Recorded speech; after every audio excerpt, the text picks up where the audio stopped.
నమస్కారం. నా మిత్రులకు, సన్నిహితులకు, ఆత్మీయులందరికీ పరుచూరి పాఠాలకు స్వాగతం.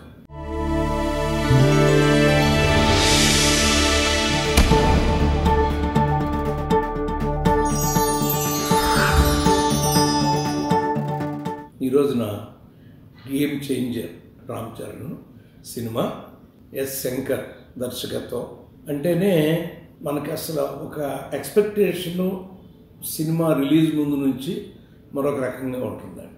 అది ఆ నమ్మకాన్ని, ఆ విశ్వాసాన్ని ఇక్కడ వచ్చిన డబ్బులు అవన్నీ చూస్తుంటే నిలబెట్టుకుందా అనేటువంటిది అనుమానంగా అనిపిస్తుందండి. మరి ఎందుకంటే ఇవన్నీ ఎన్నోసార్లు చెప్తున్నాను, ఇవన్నీ మనం నమ్మలేము అని. 350 నుంచి 425 కోట్లు ఖర్చు అయ్యి ఉంటుందని బడ్జెట్. బాక్సాఫీస్ వచ్చింది ఎంత అంటే 178 కోట్లు సుమారుగా అన్నారు. ఒకవేళ ఇది కాకుండా ఇంకేమైనా ఎక్స్ట్రా వచ్చేమైనా లెవెల్స్ అయిందేమో కూడా మనకు తెలియదండి. కానీ 150కి 150 దాదాపు ఇంకో 150 రావాలంటే ఇట్స్ నాట్ ఎ జోక్. మరి అది వారికి దిల్ రాజే గారు కాబట్టి, నిర్మాత గారు, వాళ్ళకి తెలవాలి అవన్నీ కూడా. ఈ సినిమా 10 జనవరి రిలీజ్ అయిందండి. ఎస్ శంకర్ దర్శకులు, దీనికి దిల్ రాజు గారు నిర్మాత అండి. దీనికి రామ్ చరణ్, ఖైరా అద్వానీ, అంజలి, ఎస్జే సూర్య, శ్రీకాంత్, సునీల్, జయరామ్ అండ్ సముద్రగని గారు కూడా ఒక అనిపించిందండి. ఆయనంత వాడు వేయాల్సిన పాత్ర కాదు ఇది. ఎందుకంటే సైలెంట్గా కొన్ని సినిమాల్లో ఆయన ఆడుకున్నాడు, ఆయన వేసిన పాత్రలతో ఆడుకున్నాడు. అలా కాబట్టి కొంతమందిని మనం తీసుకునేప్పుడు కూడా మీకు ఒకసారి చెప్తూ ఉంటా, ఒక మంచి డైలాగ్ ఆర్టిస్టు ఉన్నాడు మనకి అన్నప్పుడు ఆ డైలాగ్ ఆర్టిస్ట్ మంచి డైలాగులు చెప్తాడని ఎక్స్పెక్ట్ చేస్తూ ఉంటాడు. ఇప్పుడు సాయి కుమార్ ఉన్నాడు అనుకోండి, అతను మౌనంగా కూర్చుంటే మీ మనసు అల్లాడిపోతాడు. మాట్లాడేంటి సాయి కుమార్ అంటే అతను గొంతు వినాలని కాదండి, అతను మంచి డైలాగులు చెప్తాడు. ఒక హృదయ స్పందన, ఆ హృదయావేశంలో మనం చప్పట్లు కొట్టేస్తూ ఉంటాం డైలాగులు, మీకు తెలుసు. ఇట్లా అనిపించిందండి. స్క్రీన్ ప్లేలో వివేక్ వేల్మురుగన్ అని ఆయన ఉన్నారు. స్టోరీ ఏమో కార్తీక్ సుబ్బరాజు అని తెలుగు పేరులా కనపడుతుందండి. మరి వారు ఎక్కడో ఇంతకుముందు ఏం సినిమాలు రాశారో నాకు గుర్తురాట్లా. మా విద్యార్థులు నన్ను అప్పుడప్పుడు చేస్తూ ఉంటారు కాబట్టి గురువుగారు ఈ సినిమా రాశాడని ఒక మెసేజ్ పెట్టి చూసుకుంటాను. తర్వాత సాయి మాధవ్ బుర్రా డైలాగులు అండి దీంట్లో రాసినటువంటి. ఇది ఐపీఎస్ అవ్వాలనుకుని ఐఏఎస్ అయ్యి నా ఒక కుర్రాడి కథ అని కూడా ఒక మొక్కలో చెప్పుకోవచ్చండి. 1 పాయింట్. ప్రియురాలి కోసం తను ప్రేమించిన పోలీసు దుస్తుల కంటే కలెక్టర్ దుస్తులు ధరించిన కథానాయకుడి కథ అని కూడా మనం చెప్పుకోవచ్చండి. దీన్ని ఇలా ఇంకో రకంగా తల్లి ఆశయం ఒకటి ఉంటుందండి మరి లోపల, అది ఇంటర్నల్గా దాన్ని చూపించారు అక్కడ. పోతే మనకేంటంటే దీంట్లో ప్లాట్లోకి వెళ్ళేసరికండి ఈ మధ్యకాలంలో వస్తున్నటువంటి అనేక సినిమాల్లో లాగానే మోడర్న్ స్క్రీన్ ప్లేకి దర్శకులందరూ కూడా అలవాటైపోయారండి. మనం చూస్తున్నప్పుడు కథాకాలం ఇదివరకు ఏంటి, ఒక డిజాల్వ్ చేసో కట్ షాట్ వేసి ఎలా అనో ఏదో కొంచెం పాపం ప్రేక్షకులు మీరు గమనించాల్సింది ఏంటంటే ఇక్కడ పై సీట్లు వాళ్ళే కాదు కింద సీట్లు వాళ్ళు కూడా ఉంటారు సినిమా చూడటానికి అనేది ఈ మధ్యకాలంలో చాలామంది గమనించట్లేదని నా ఉద్దేశం అండి. ఎందుకంటే అది నువ్వు కనుక గమనించకుండా పోతే అతనికి ఆ కథ ఎక్కదు. ఎందుకంటే మా డ్రైవర్ గారే ఈ సినిమా చూశాడు. ఎలా ఉంది అంటే ఏదో కలెక్టర్ వాళ్ళు కాదండి, నాకు అంత అర్థం కాలేదు అన్నాడు.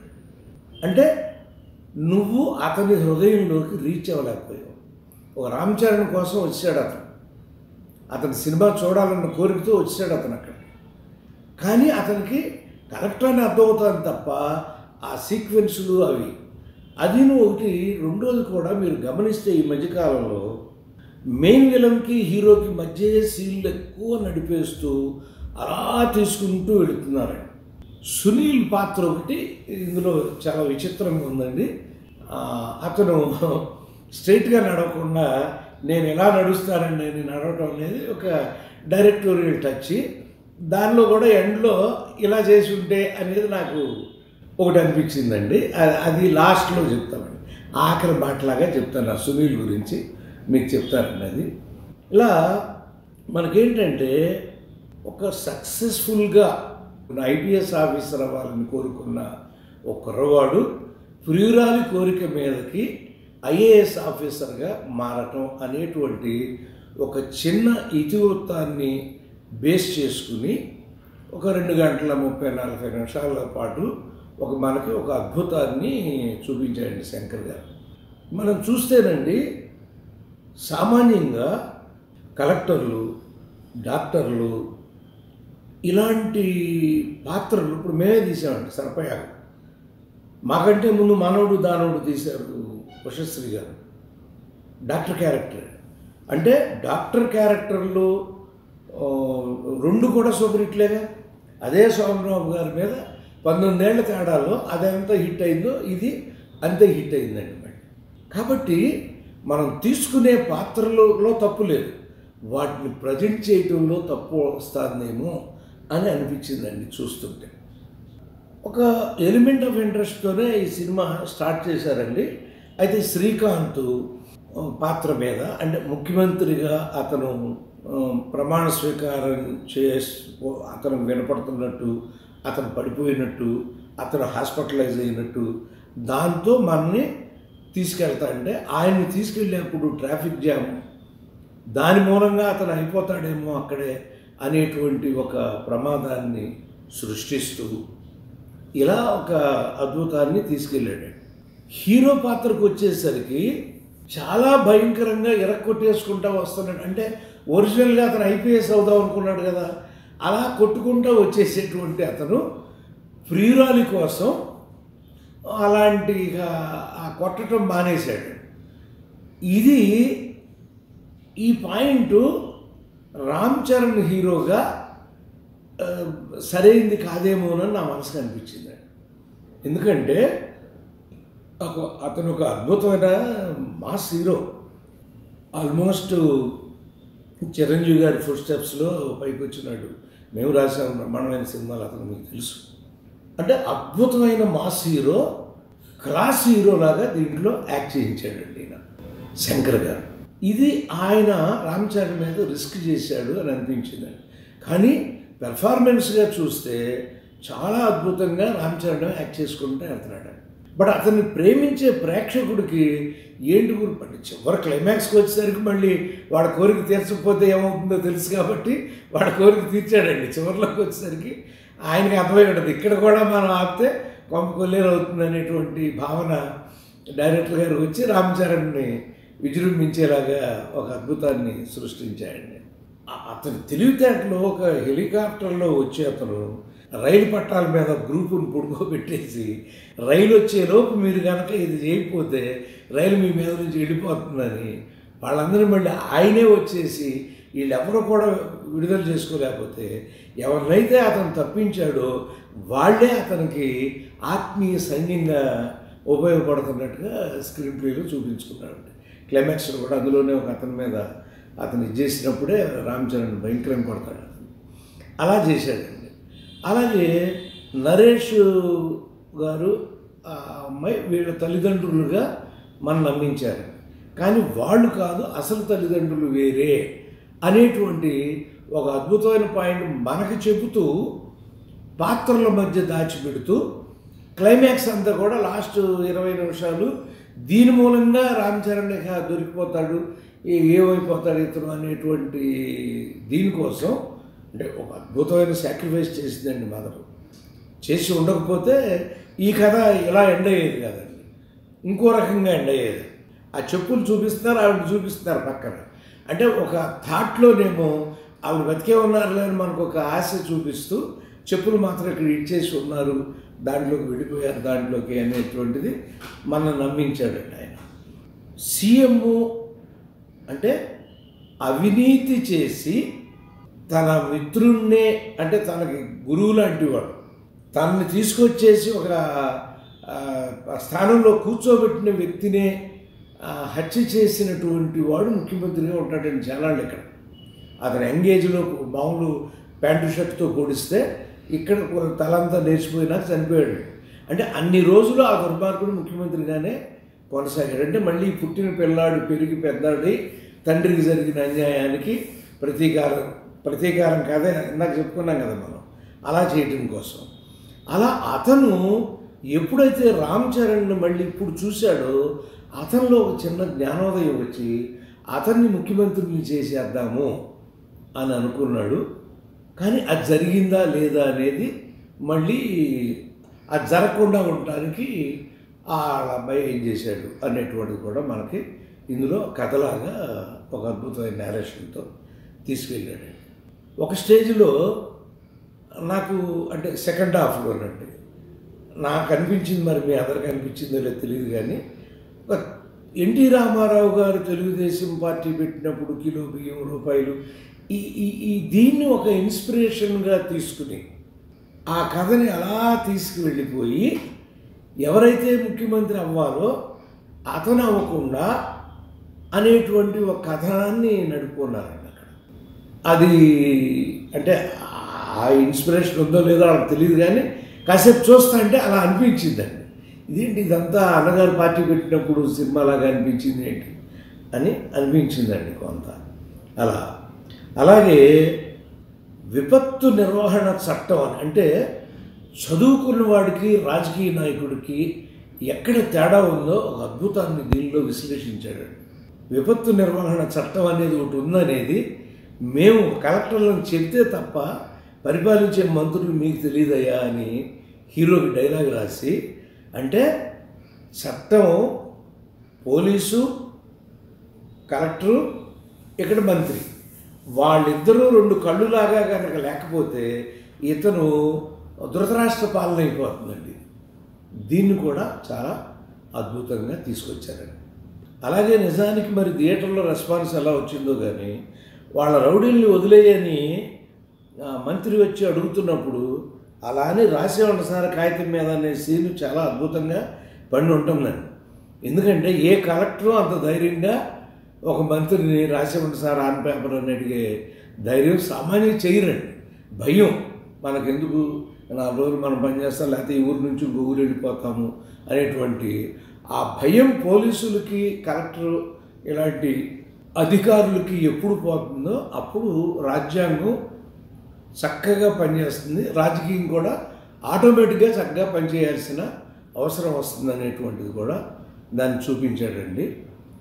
నాన్నని ఇతనే చంపాడని తెలిసి కూడా అతన్ని ముఖ్యమంత్రిని చేయటం అనేది అది కొంచెం ఎక్కి ఉంటుందా మళ్ళీ అనేటువంటిది కూడా ఒక పాయింట్ అండి. అట్లా ఇది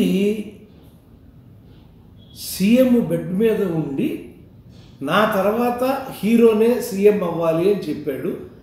దాన్ని సీఎం కొడుకు అంగీకరించలేదు. అన్నకాడి నుంచి మళ్ళీ last phase of the film start అయ్యి చాలాసేపు పోరాటాల్లోకి వెళ్ళి గొడవలు చివరికి అతను హీరో ముఖ్యమంత్రి అయ్యాడని ఒక వాయిస్ ఓవరు ఏమేం చేస్తాడో అతనితో చెప్పేస్తాం అన్నీ చూపించాను. కానీ నాకేమనిపించిందండి అక్కడ కూడా 11th అవర్ నేను చెప్తూ ఉంటాను కదా మీకు, అంత లేట్ అవ్వకుండా అతన్ని ముందు దింపి ఇతను నిజంగా ముఖ్యమంత్రి అయితే ఒక రాజ్యాధికారిగా ఈ 2 పాత్రలు ధరించాల్సి వచ్చినప్పుడు ఆ పాత్రలోంచి ఈ పాత్రలో వచ్చిన వాడు పడే కష్టాలు అవన్నీ కూడా ఆ లాస్ట్ హాఫ్ అన్ అవర్ కనుక అద్భుతంగా చూపించుకుని ఉంటే ఇది ఇంకో రకంగా ఉండేది ఈ సినిమా అనిపించిందండి. ఎందుకంటే మనం చేసేస్తాం అనుకుంటామండి. రామారావు గారు కిలో రూపాయలుగా ఎన్ని ఇచ్చేస్తే మరి 89 ఎందుకు ఓడిచ్చారు?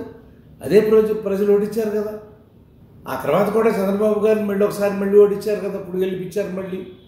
అంటే వాళ్ళు కోరుకున్నటువంటి కోరికలు ఎప్పుడు జరగట్లేదో అప్పుడు దాన్ని చేయటం అనేటువంటి, అంటే వీళ్ళు మనకొద్దు అని వాళ్ళని వదిలేసి ఇంకో కొత్త వాళ్ళకి వెళ్ళిపోతారనేటువంటి ప్రమాదాన్ని కూడా ఈ సినిమాలో చూపిస్తాడండి.